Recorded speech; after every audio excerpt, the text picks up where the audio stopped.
Welcome to a very poorly visited site here in Jordan. This is Qasr Al Hallabat. It's about 50 kilometers outside of Amman. It's a site that is about 2 kilometers long, and it encompasses this site here and also a bathhouse called Hammam, which is about 2 kilometers down that way.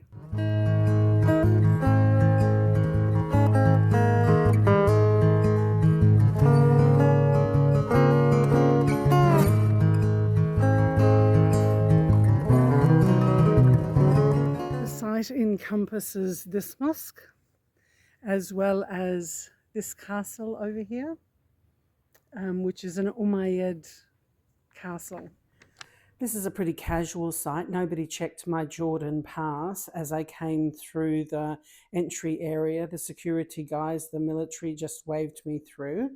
And then I started to walk up the hill and past house 17, 18, and this is house 19, which is a U-shaped configuration with multiple rooms. You can see a glimpse of the castle up there on the hill. It's probably about 400, maybe 500 meters up a gentle incline. Mobility, this is not a site for accessibility, so you do need to be fairly fit and walking the distance, even though there's no real steps. It is a gentle rise on the hill and there is no shade. This is the first of about 12 or 15 wells that are on this site. To have a population in any one area, you need to have water. In about the 8th century under Caliph Walid II, this 2nd century Roman fort was expanded into an Umayyad desert castle. We know that this area was rebuilt under the Caliph because there is angular Kufic script around the whole of the site, which actually dates the rebuilding under Walid II. This mosque follows a hypostyle, a column-supported design, typical of the early Islamic mosques. It has a rectangular prayer hall and an open courtyard, a sahan. It features a Qibla wall orientated towards Mecca with the mithrab or prayer niche indicating the direction to Mecca. This building used limestone and basalt, incorporating spulia, reused materials from early Roman and Byzantine structures. This mosque had a modest minaret with a square base which served for a call to prayer as well as being a watchtower. Decorative elements included carved stones, geometric patterns, and Kufic inscriptions. This mosque is small, reflecting its role as a regional area. The structure that you can basically see is from the 8th century in the Caliphate of Hisham ibn Abdul Malik, al-Malik, from about 724 to 743 CE. It actually has origins within a Roman structure. Originally, the Roman site here on this hill would have been, would have been known as Lime Arabicus, Arabicus, which was a defensive line along this ridge. There is the potential that this would have been a monastery during the Byzantine times, and Byzantine just means the Eastern Roman Empire. So as Rome expanded and got so far over here to the east, there was a schism, and the Roman Empire was centered out of Rome, and the Byzantine, which is now Istanbul, was Byzantium, was centered out of what is now known as Turkey. So From the Byzantines then came the Umayyads, and then this could have been more like an area for recreation. When we go in over this side, which I'm not sure which side it is, you can actually see the plaster that would have held the marble to the wall. So let's go in and have an explore. Before heading into the castle itself, let's just have a look at what other structures are on the site here at Al Hallabat. So walking over the ridge and looking to the west, you can see the vast expanse of this site. Not all the buildings have been excavated. Some of the excavations you can see are house 26, number 7, number 8, and number 10. About a kilometre away in the distance, you can just see the building 3, building 1, which have also been excavated. I have never taken the opportunity to walk down that far. Two structures are clearly visible near the entrance of Al Hallabat. To the left is a large circular stone formation, and over to the right is a large, deep square. Reading archaeological texts, I couldn't find what they were exactly used for. They could have been a cistern or storage of some kind. Entering through room 5, the entryway, you can see it is 2 defined rooms. This leads you onto the central courtyard area with the main focus of one of the many wells here on the site. There are actually only 8 wells. I thought there was more than 8 wells. So this one is centered right here in the courtyard.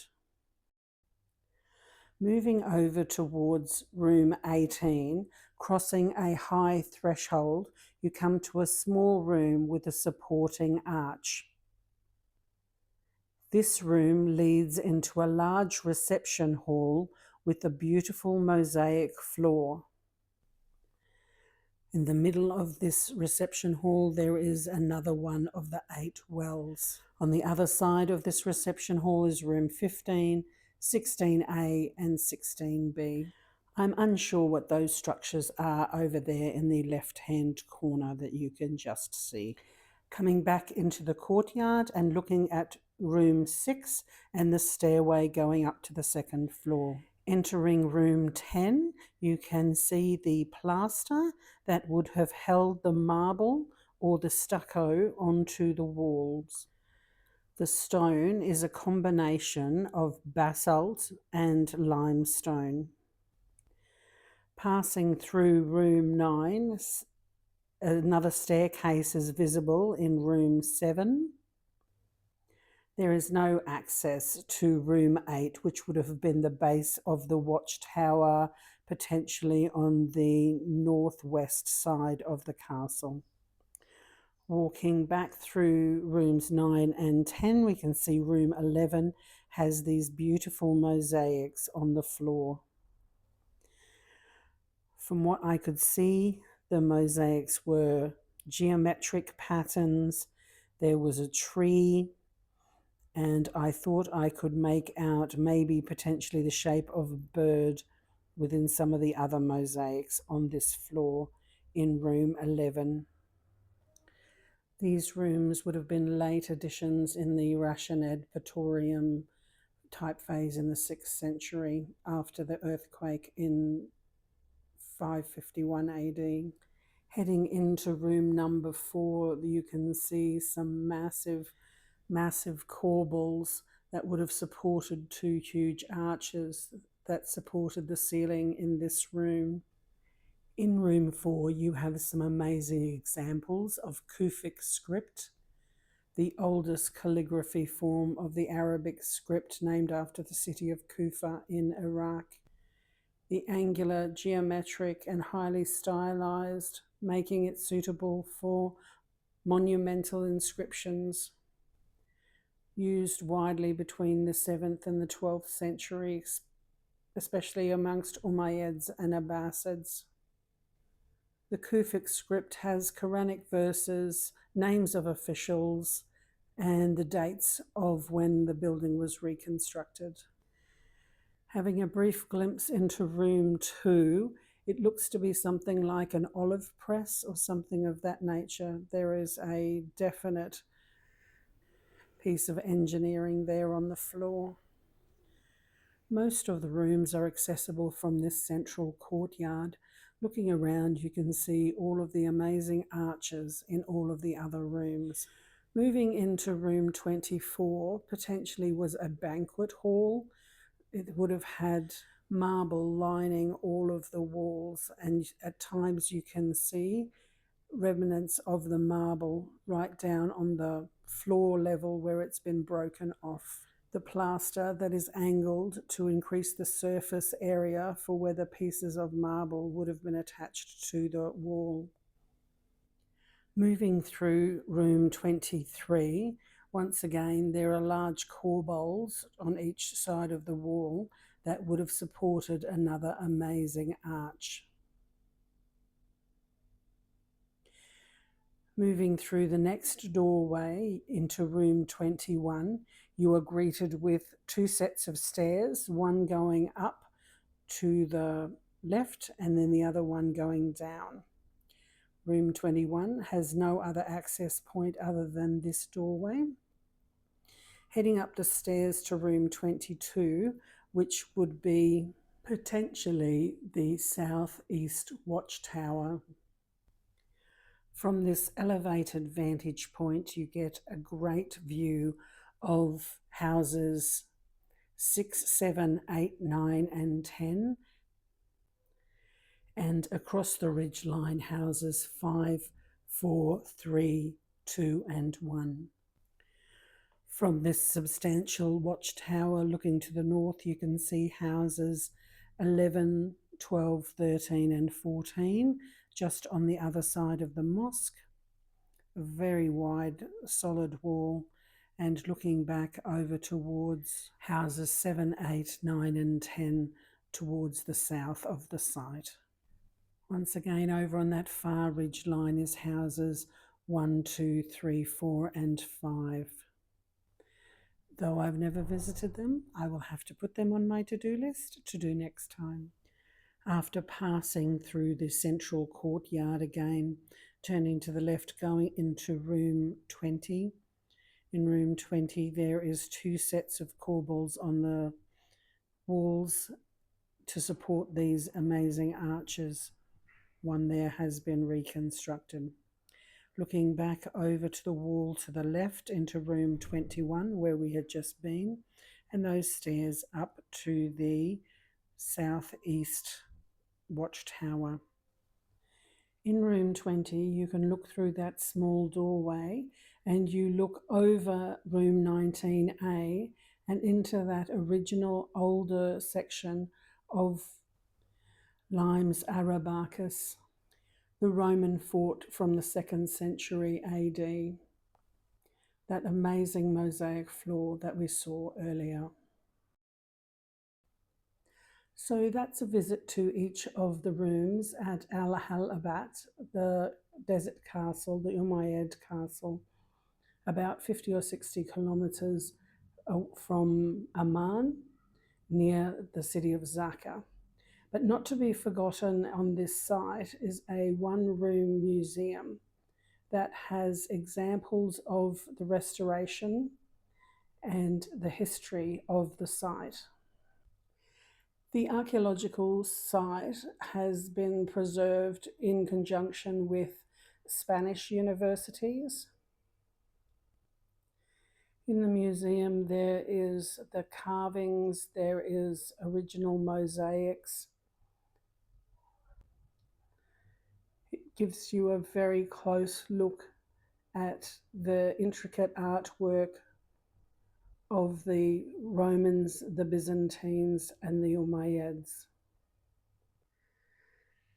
There is also examples of glass and clay pottery that has been dug from the site, And my favourite example of all the archaeological finds is the oil lamps, the simplest of household items that it would have been very vital to everybody.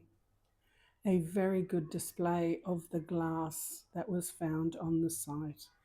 The archaeological site of Al Hallabat is included in the Jordan Pass.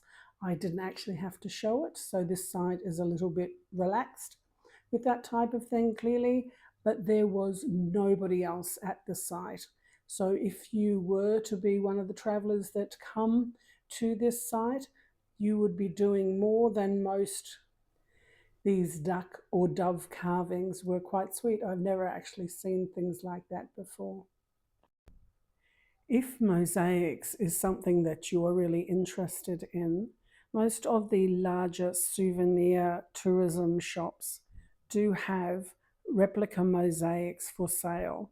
They can be as small as ostrich eggs covered in a mosaic design, or an outside table, a small round table.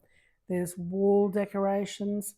They're not available at this site, but if this is something that is interesting to you, you could buy it, and sometimes they will ship it to your home country so that you don't have to carry a heavy mosaic souvenir with you. The pottery, the earthenware, is quite amazing to know that a few centuries ago, this is what people were using in their daily life. The use of the mirror with this marble statue shows you what it is like, the intricacy at the back of the carving. There's those magical oil lamps that I love so much. And then there's a small display of some of the jewellery and pens that have been found on the site. So this is the end of the visit to Al Hallabat. So there is some rudimentary bathroom facilities available. Actually, they're fairly high standard, but always remember to bring your own toilet paper, because that's not something that they supply here out in the boondocks, 50 or 60 k's out of Amman. So we'll say goodbye to this amazing pottery.